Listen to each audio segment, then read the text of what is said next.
Hello, biology people. This is Miss Wythe coming at you, and I'm going to help you to make this empty biosphere diagram become something more like that one that you see on Canvas. So it looks really complex, but I'm going to go through sort of piece by piece.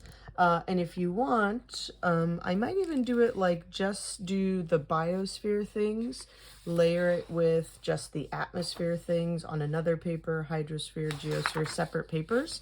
And in the end, you can look at the full diagram on Canvas. It will get really complex because our world is really complex. So I'm actually going to start with some of the things that we know probably really well, which is the biosphere stuff, right? The living things, and how are we tracking carbon and what's going on with carbon through the living organisms. How are they moving the carbon around? What are they doing with it? What reactions?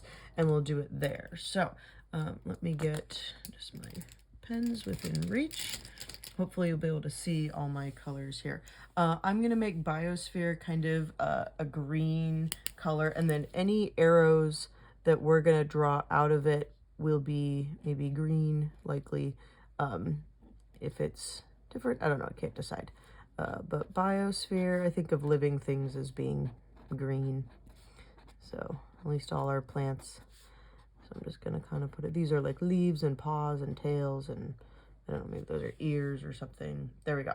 All right, so in our biosphere, I'm going to turn it subtly. Give me a minute. There we go. We know that bio, what we're studying, is life. So this is how do all the living things contribute to what is going on in the earth. So the biosphere is where the living things are found, like that layer of earth. And not layer like top to bottom, but like this whole system has many components to it. So the component that is talking about living things is the biosphere.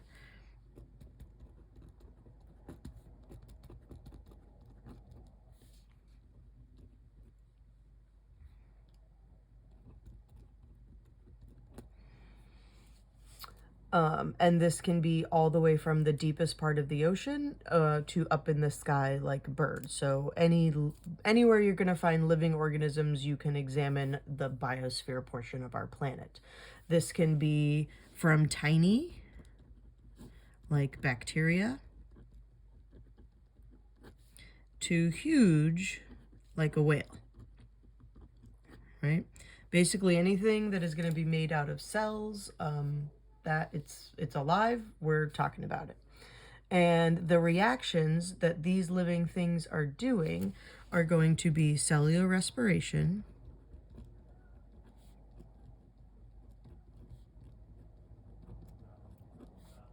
photosynthesis, and decomposition.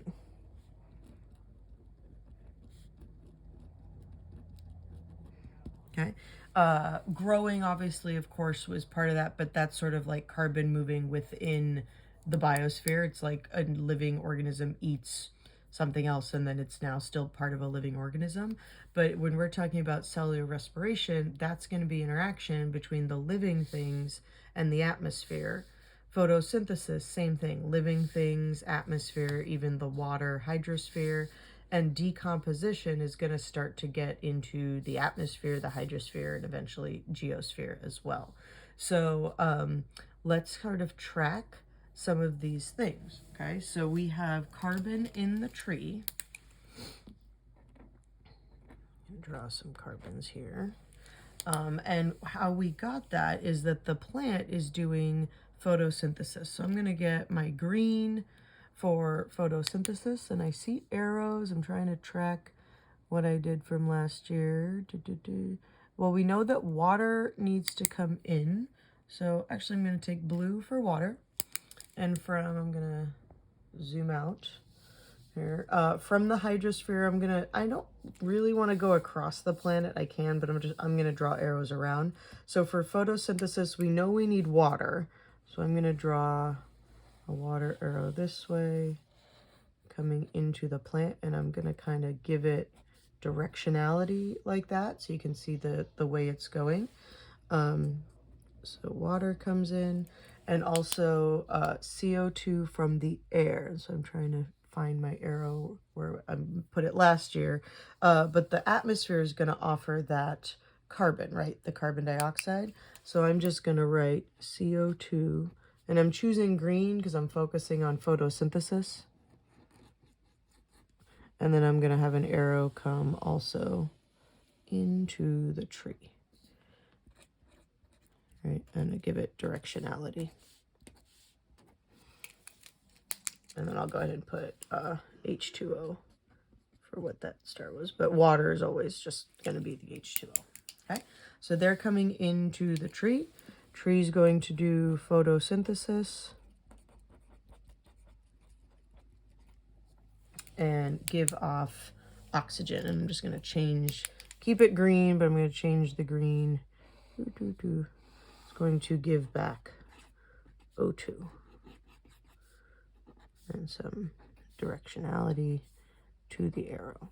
So those are my photosynthesis arrows. We know that the carbon becomes part of the tree at that point, and we're making glucose. That glucose is in the flower, in the grass, in the stuff down here. And so I'm going to write glucose here.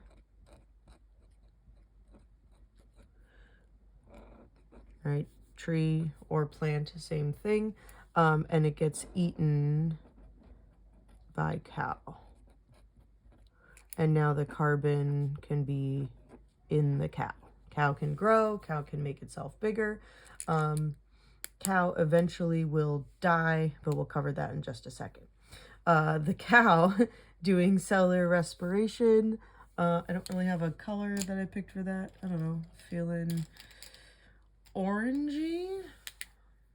I don't know. Trying to decide on a color. Maybe purple, purpley pink. Let's see how this looks. So the cow's gonna do cellular respiration, and it's gonna give back out the carbon dioxide. And the cow's gonna give back out the water. So I'm gonna draw that arrow back out this way. So this is a quick review of the things we've already done, right? Oh, and the cow had to take in oxygen, so that one goes in this way. Okay, so we've covered cellular respiration. We've got photosynthesis on there. I want to save decomposition in a little bit, but we're going to come to the others here and just fill in some of the boxes before we start adding more and more labels. Okay, so over here in atmosphere, I'm sticking with like a pink theme for atmosphere. Water obviously ends up being green. Geosphere might be like browns and grays, earthy colors. So I just like the balance of atmosphere being pink. Has nothing to do with actual air. You could decide a color of your own if you want. But our atmosphere, we're going to summarize here.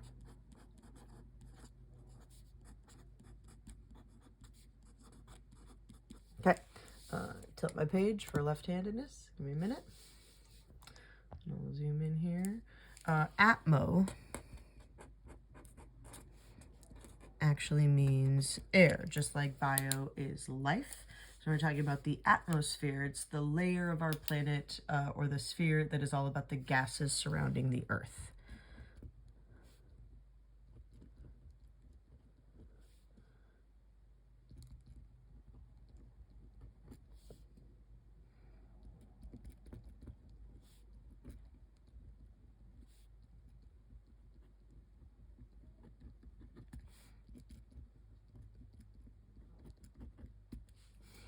Weather gets included in this one.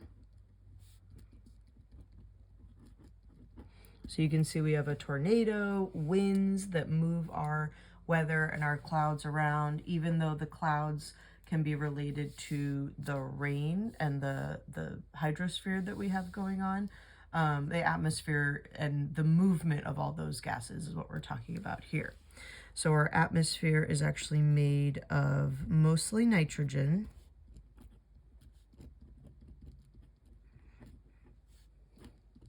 oxygen gas, the one that we all need, and CO2, carbon dioxide, and a few more.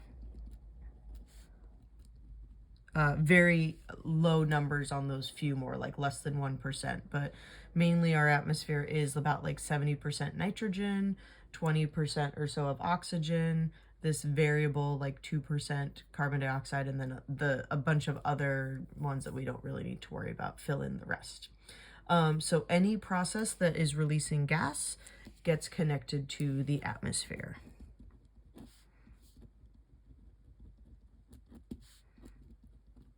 Any chemical process that releases a gas is connected to atmosphere.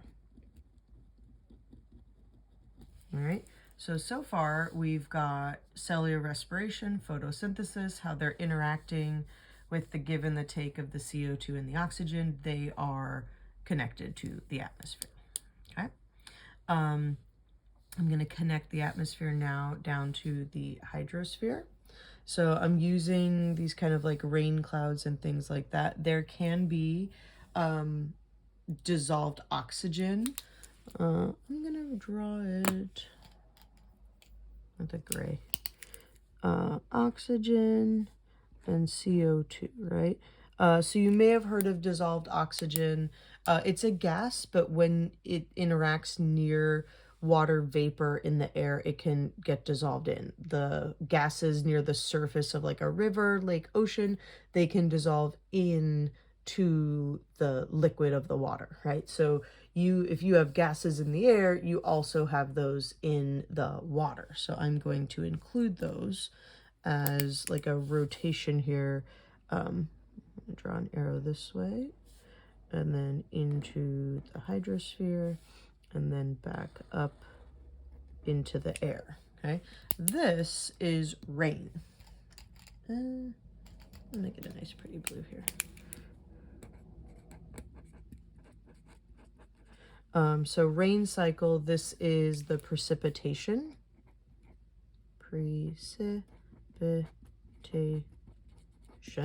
And then going back up into the air is evaporation. This is probably review from middle school, that when there's water vapor in the air, it's going to condense and come down as rain, become part of the hydrosphere, be in the water on the ground or in the rivers, lakes, oceans, etc. But as that water evaporates back up, it goes back into the atmosphere. So that is a combination there. If you want to like add your rain here. All right. And then our hydrosphere is what it connects to. So our hydrosphere and atmosphere get connected based on the rain cycle. So gases that are in the air can end up in our waters. I'm going with blue, surprise. And hydro equals water. So anything related to water. Here, let me make it a little bit bigger for you. So contains any water in any form. So if we're talking about involves water in all its forms. Snow, ice, rain, fog, oceans, so oceans being salt water, and rivers and lakes, fresh water, and the water vapor and the humidity in the air,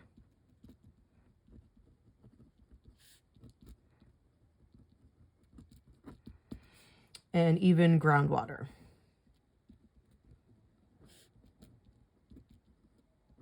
And frozen like glaciers. You're going to want to leave room down here, so don't fill up this bottom inch. So all of the forms that water can be, and I think you're probably familiar with everything.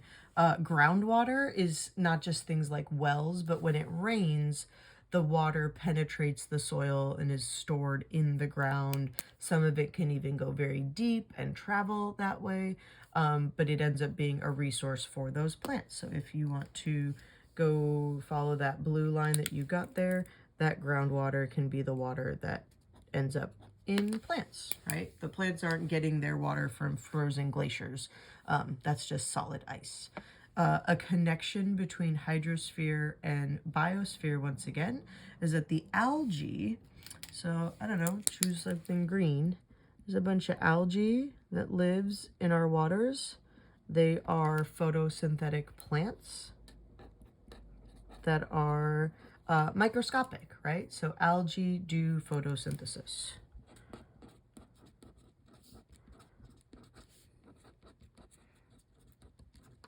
So these are our friends in the water that are doing the process of taking CO2. So I made it green before. So if there's CO2 in the water, it's going to go into the algae, and the algae will kick it out as oxygen. All the while taking that carbon and making it a part of themselves. So, I don't want to draw carbons just floating in the ocean, but the algae are doing photosynthesis just like plants are making glucose, just at a small, tiny cellular scale, not building a giant plant out of that. Okay, I'm going to connect in here. I'm trying to see what I've got. Deciding where to go next. Oh, atmosphere. I drew with the pink like a hurricane. So if you want to draw like a loop-de-loop like this, and oh golly, a loop-de-loop that way. Atmosphere. We get hurricanes. So that wind and weather, that's also obviously a part of our hydrosphere because it probably gets really violent with the water. So that's an interaction that also interacts, oops, sorry, not in the way, with the biosphere, right? This affects the living organisms on the coasts and in the waters at that time too. I don't want to do the shell part yet because I want us to kind of like learn from our lab. So I think I'll go to just geosphere and talk about fossil fuels and the volcanoes. So let me rotate a little bit, adjust. All right, so geosphere, if you've got like a brown of some kind, which I kind of do, not really, it's going to be sandy colored. Gray is also great for like rocks. So geosphere. Geo, obviously Earth. So these are all part of Earth, but geosphere is like the physical Earth material or ground. So geo from the ground. Okay. And this is, we're talking about in the geosphere, I can't see, all rocks, minerals, soil on Earth's crust. How's my angle here? Not so good. Sorry, we're on the corner of the diagram that is harder for me to write on. There we go. So contains all rocks, soil, minerals on Earth's crust. So the things that the plants are living within, what the atmosphere blows against, what the water runs through, basically everything that is like not the living thing, the air or the water, we're talking about geosphere. And so this can include volcanoes, limestone, which we'll be talking about more this week, limestone and fossil fuels. Okay. You can even get into not only the Earth's crust, which is the outermost layer, but the inner layers below the crust, because they're what's kind of coming up through the fossil fuels, and the volcanoes are pulling from deeper layers in the Earth.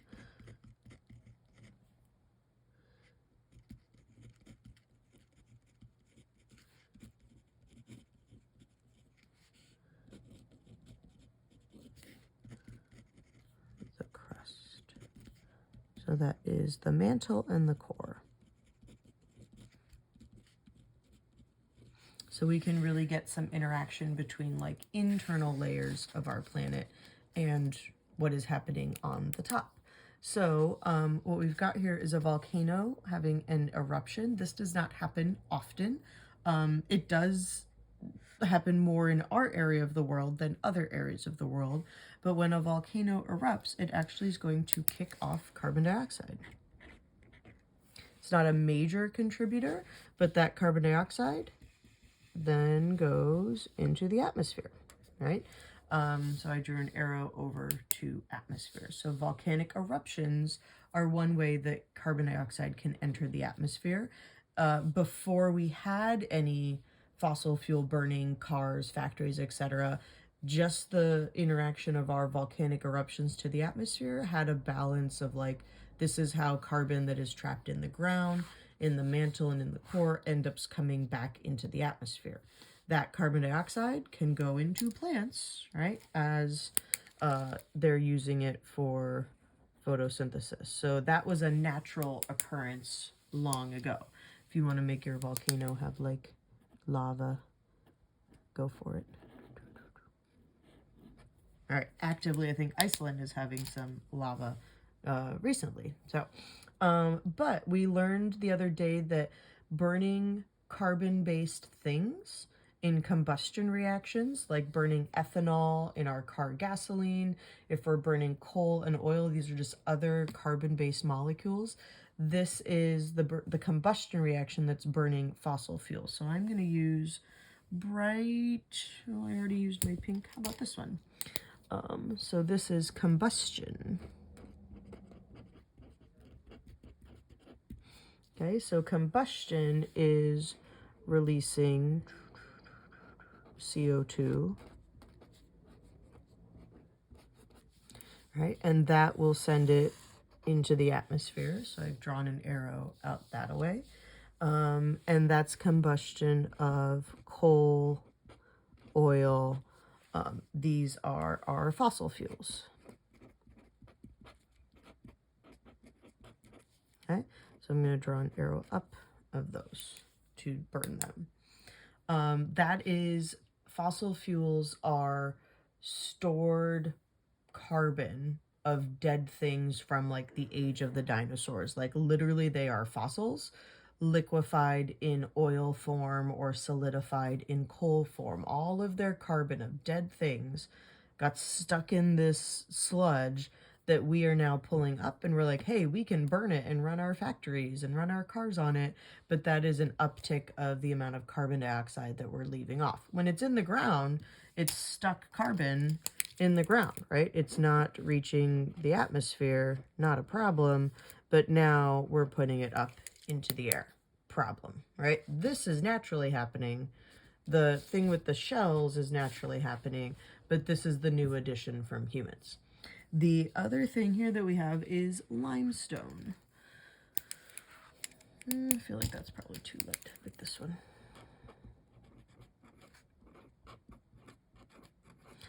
This is what is going to be happening in our lab this week. So I am actually going to hold off in hopes that we get to the lab. But go ahead and draw limestone, put a couple of carbons on it, save some space in this area down here between the water and the geosphere. We're going to see what's happening with that in our lab. Last one I will cover is decomposition. So let's say something dies. I don't know. What color for decomposition? Pinky purple, just picking a new one. So let's say something's dead. So that's X eyes and, you know, dead. It's hard to see. but something that is no longer alive, right, and bleh, like dead in the ground. So something that is dead, bacteria in the ground are going to be eating it, right? The cow's not going to eat the dead thing. Plants don't eat dead things, but all of our little decomposer bacteria friends, so decomposers, right? They're eating the dead things, and they're going to do cellular respiration just like everything else. So as the carbon in the dead matter gets consumed by a decomposer, that decomposer is going to release carbon dioxide. So I'm going to draw an arrow out, right?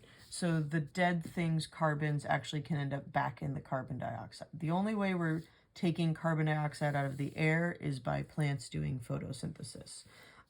Some of those dead things may be shells, which is a different story. They're going to form different molecules, but dead things that don't end up being decomposed are going to come down and be part of fossil fuels, right? So if it does not get decomposed, but we wait millions of years,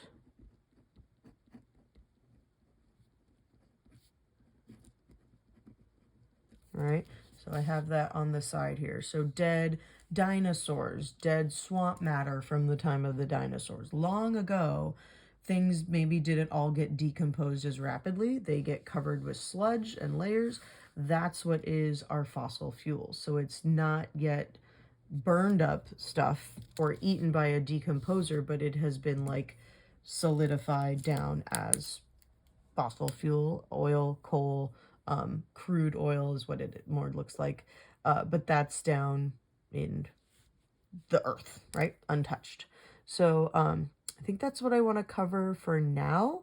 We're going to leave this here. I know it's not done, but this is what we've got so far. Let me zoom in so you can kind of see all. I wanted us to do as much as we could this week without me before we talk about our limestone lab, where we're going to talk about carbon dioxide in the water and how it affects our geosphere limestone specifically. So we're going to fill in this hopefully later this week, but I hope that is a good start. The one thing I see that I forgot is any connection to the sun. So if you wanted to color in your sun, add a splash of yellow and shine a light on that tree. There we go. It's not going to do photosynthesis without the light. Same for the algae. They need the light. All right. So I'll see you soon. Thanks, folks.